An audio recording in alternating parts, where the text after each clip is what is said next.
Willkommen. Welcome back to the channel. My name is Sean Huggins and this is React with Hugs. Thank you so much for being here. Today, got a very interesting video planned. Check this out. Learning German changed everything. This is from Brit in Germany. Link to the original video down in the description as always. But this is how learning German changed the way I think. Oh baby. Is it possible that learning German will completely change the way that you think? Maybe. Before we get into that though, if you haven't already, then please consider subscribing, leaving a like, leaving your mustard down in the comment section, all that good stuff. It helps the algorithm, which helps the channel, and is very much appreciated. But enough yapping. Let's see how learning German changed everything. Los geht's! So I was never one of those people that found learning languages easy. I was never one of those gifted people that just seemed to pick them up without much effort. In fact, I would go so far as to say that there were times when I hated learning German. The misunderstandings, the humiliations, it's been a long, humbling process.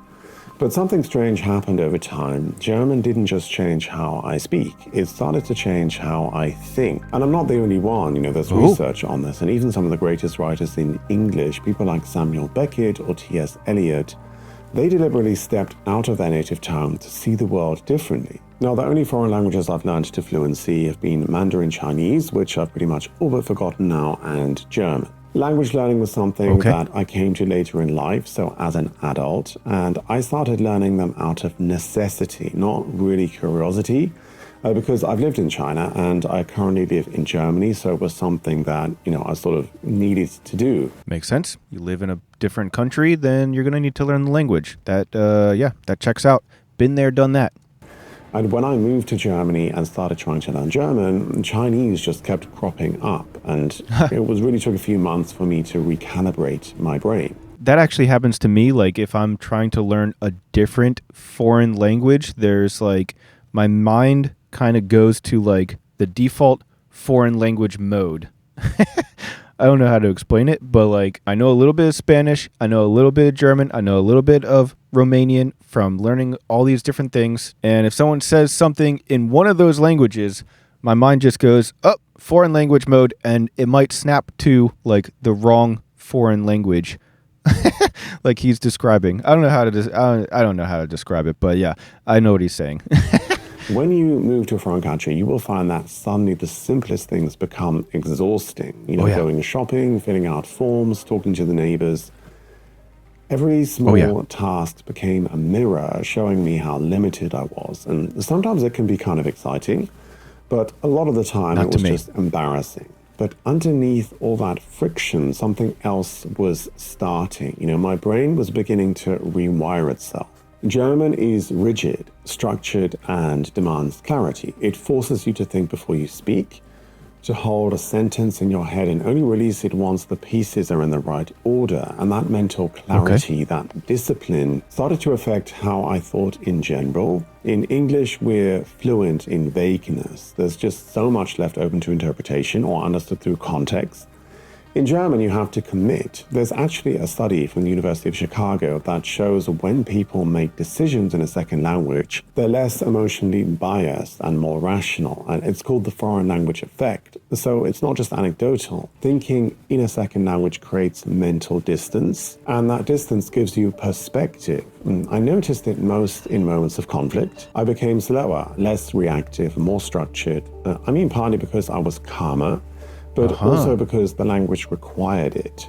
It's an ever-evolving process of refinement, but I've found myself being able to articulate my thoughts and feelings more accurately with fewer words, and that is partly because of the new concepts and paradigms that German has given me. With any language, there are words and phrases which just don't translate.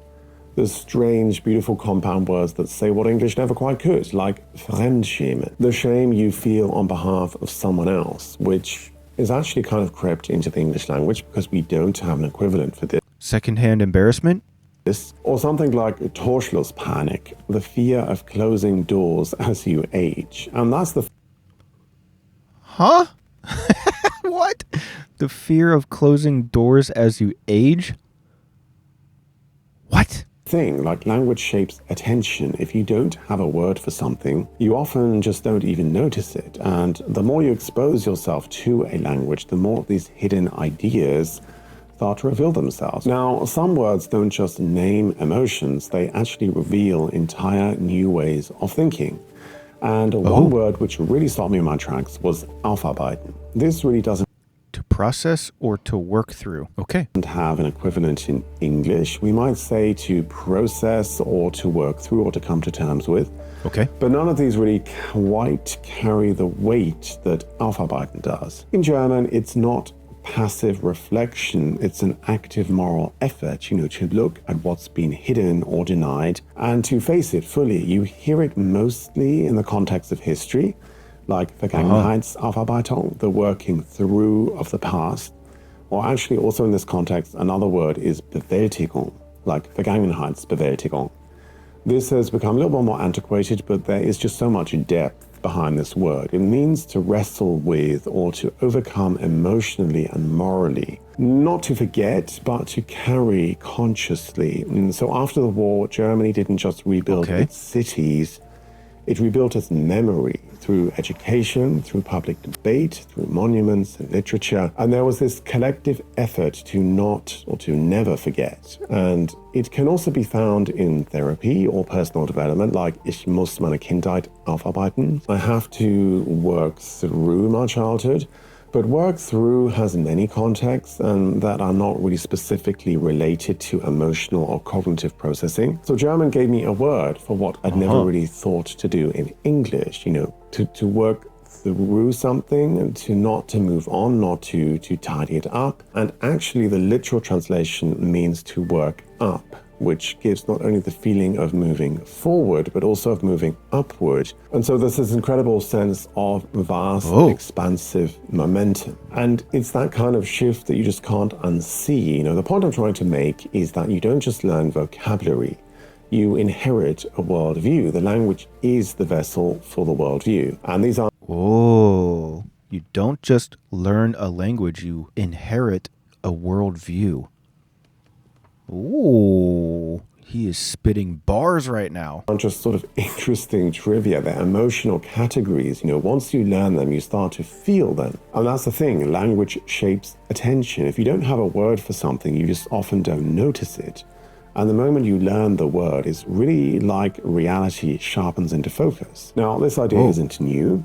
Samuel Beckett, the Irish novelist and playwright who was awarded the Nobel Prize in Literature in 1969, he wrote in French. He said writing in French helped him write without style. And I think what he meant by this was that it forced him to be clear, to strip everything down and to just be more honest. And T.S. Eliot also used multiple languages in his poetry, not to show off, but because some meanings only exist in certain tongues. Language was never just a tool for them. It was a way of accessing different layers of reality. I'm not comparing myself to Eliot or Beckett, but I understand now why they chose to step outside English, because sometimes to see yourself clearly, you have to speak as someone else. Whoa. Dude, this guy's got like a lot of mic drop moments in this video. Hold on, one more time. I understand now why they chose to step outside English, because sometimes to see yourself clearly, you have to speak as someone else. Mic drop. Damn. Today, I live between two languages. English is still home, but German has carved out its own mental territory. And sometimes the thought I need only exists in German, not because I forgot the English, but just because the shape of it fits better in German. It's a bit of a strange feeling, like living between two windows or two versions of the same world with slightly different lighting. It's disorienting, but also expansive. I didn't learn German to become someone new. I learned it to survive, to live, to make my life better in this country. But in the process, I noticed something deeper happening. My language changed, my thoughts changed, and somewhere along the way, I did as well. There's so much technological change and rapid development of language tools right now. People love to theorize that language learning will be a thing of the past and that we will just have AI to translate everything for us in real time, which might be true.